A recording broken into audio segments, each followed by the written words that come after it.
여러분, 혹시 이런 생각 해보신 적 있으신가요? 지금 이 순간 문을 닫고 혼자 계시잖아요. 커튼도 치고 아무도 없고 온전히 나만의 시간이죠. 그런데 말이에요. 이런 평범한 순간이 사실은 인류 역사 30만 년 중 아주 최근에야 생겨난 것이라면 어떠세요? 네, 맞습니다. 우리가 당연하게 여기는 이 혼자만의 시간, 이것이 사실 인간 역사에서 거의 존재하지 않았습니다. 그렇다면 우리 조상들은 어떻게 살았을까요? 그리고 왜 요즘 사람들은 혼자이면서도 이렇게 외로운 걸까요? 오늘 그 놀라운 이야기를 들려드리겠습니다. 오늘은 세 가지를 말씀드리겠습니다. 첫째, 30만 년간 인류는 어떻게 살았는지. 둘째, 왜 우리에게 혼자만의 공간이 생겼는지. 마지막으로 그 변화가 오늘 우리 삶에 무엇을 남겼는지 끝까지 함께 해주시면 정말 흥미로운 이야기를 들으실 수 있습니다. 먼저 첫 번째, 30만 년 동안 인류가 살아온 방식입니다. 눈을 감고 상상해 보세요. 15명에서 50명 정도 되는 작은 집단이 있습니다. 모닥불 하나를 가운데 두고 둥글게 모여 있어요.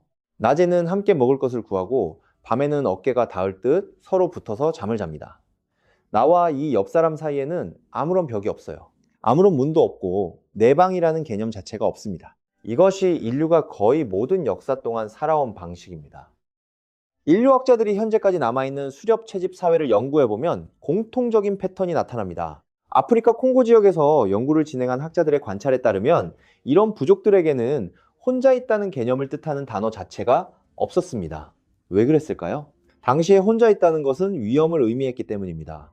집단에서 떨어진다는 것은 곧 맹수의 먹이가 될 수 있다는 뜻이었으니까요. 그렇다면 30만 년 동안 그렇게 살면서 우리 조상들에게는 아무런 은밀한 시간이 없었을까요? 꼭 그런 것은 아닙니다.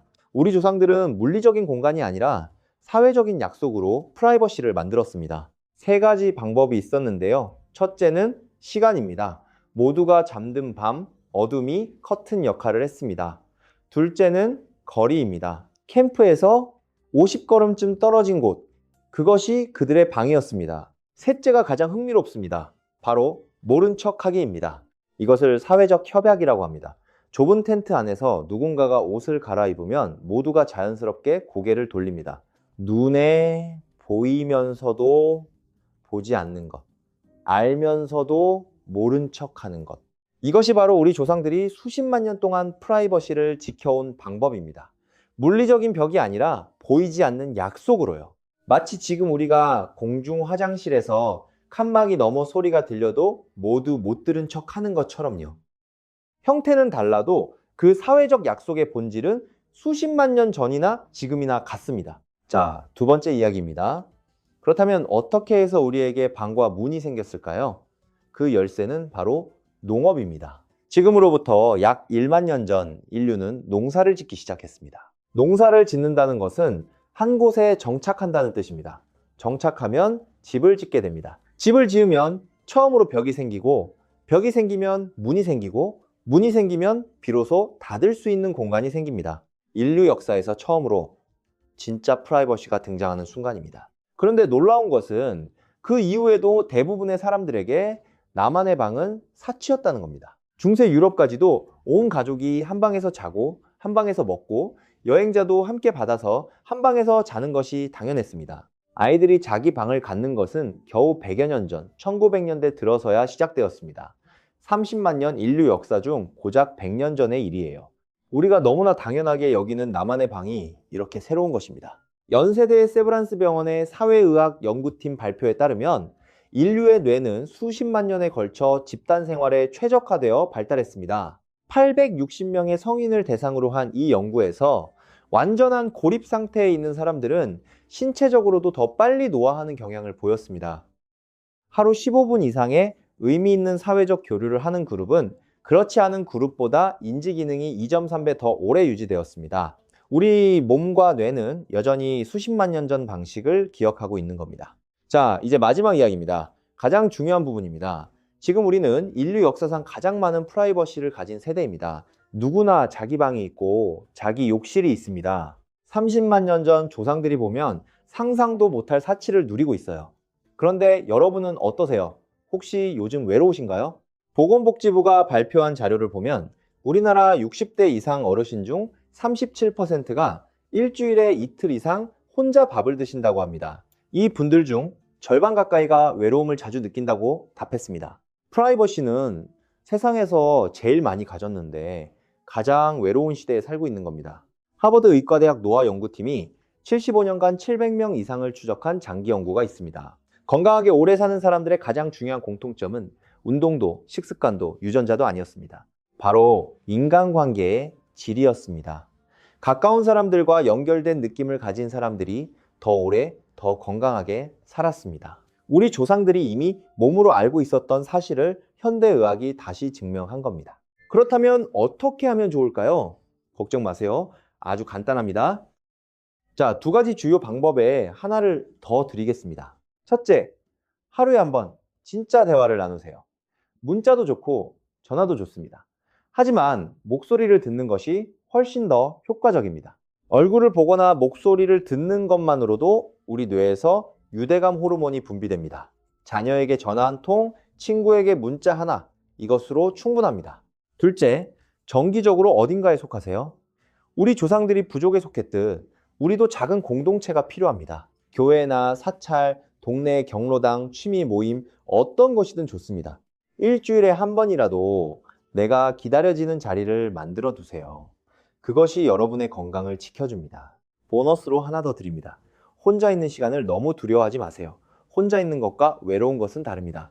연결감이 있는 사람은 혼자 있는 시간도 충만하게 보낼 수 있습니다. 산책을 하거나, 좋아하는 음악을 듣거나, 손주 사진을 꺼내보는 것. 이런 작은 즐거움들이 고요한 혼자만의 시간을 채워줍니다. 오늘 말씀드린 것을 정리해 드리겠습니다. 인류는 30만 년 동안 벽도 없이 서로 어깨를 맞대고 살아왔습니다. 프라이버시가 없는 대신 외로움도 없었습니다. 우리 뇌는 지금도 그 방식을 기억합니다. 그래서 모든 프라이버시를 가진 지금, 역설적으로 더 외로움을 느끼는 겁니다. 기억하세요. 첫째, 하루 한 번 진짜 대화. 둘째, 일주일에 한 번 내가 속한 자리. 셋째, 작은 일상의 즐거움. 이 세 가지가 여러분의 건강과 행복을 지켜줄 것입니다. 290년 동안 인류는 절대 혼자가 아니었습니다. 그리고 여러분도 혼자가 아닙니다. 우리 함께 건강하고 행복하게 오래오래 이 아름다운 삶을 누려봅시다. 오늘 영상이 도움이 되셨다면 좋아요와 구독 부탁드립니다. 더 많은 분들께 이런 좋은 이야기가 전달될 수 있습니다. 댓글에 여러분의 이야기도 남겨주세요. 건강 지키시고 행복하세요. 잠깐 여기서 한 가지 더 말씀드리고 싶습니다. 실제로 이런 분을 만난 적이 있습니다. 울산에 사시는 임경자 선생님, 68세이신데요. 이분이 이런 말씀을 하셨어요. 예전에 시부모님과 아이들까지 대가족이 한 집에 살 때는 정말 힘들었습니다. 화장실 하나 쓰느라 줄 서고 내 공간이 없어서 답답했습니다. 그런데 지금은 아들 결혼하고 나서 단둘이 살다가 남편마저 먼저 가고 나니 이 넓은 집에 혼자 있는 시간이 너무 길어서 그것도 힘들다는 겁니다. 이분 말씀이 참 마음에 남습니다. 젊을 때는 혼자 있을 공간이 없어서 답답했는데 이제는 혼자 있는 공간이 너무 많아서 외롭다는 거잖아요. 이것이 바로 우리 세대가 겪고 있는 아주 독특한 역설입니다. 우리 세대는 대가족 시대에서 핵가족 시대로, 핵가족 시대에서 1인 가구 시대로 급격하게 변화하는 것을 모두 직접 경험했습니다. 그 변화가 얼마나 빨랐냐면 우리 부모님 세대만 해도 형제자매 5, 6이 한 방에 자는 것이 당연했는데 지금은 자녀도 다 떠나고 나 혼자 방이 3칸인 집에 사시는 분들이 많습니다. 이것은 우리 잘못이 아닙니다. 사회가 그렇게 바뀐 겁니다. 하지만 우리의 뇌와 몸은 그 변화를 따라가지 못하고 있어요. 수십만 년의 진화는 100년의 사회 변화보다 훨씬 강합니다. 그래서 우리가 그 본능에 맞게 의식적으로 연결을 만들어 나가야 합니다. 기다리면 안 됩니다. 자녀가 먼저 연락해 주기를 기다리지 마세요. 먼저 손을 뻗으세요. 이웃이 먼저 인사하기를 기다리지 마세요. 먼저 웃으며 인사하세요. 모임이 저절로 생기기를 기다리지 마세요. 작은 것이라도 만들어 보세요. 우리 조상들이 30만 년 동안 서로를 위해 불을 지피고 서로의 온기로 밤을 견뎠듯이 이제 우리도 우리 방식으로 우리 시대에 맞게 그 불을 지펴야 합니다. 전화 한 통, 문자 하나, 모임 하나, 그것이 우리가 지필 수 있는 작은 모닥불입니다. 그리고 그 모닥불이 우리를 더 오래, 더 건강하게, 더 행복하게 살게 해줄 것입니다.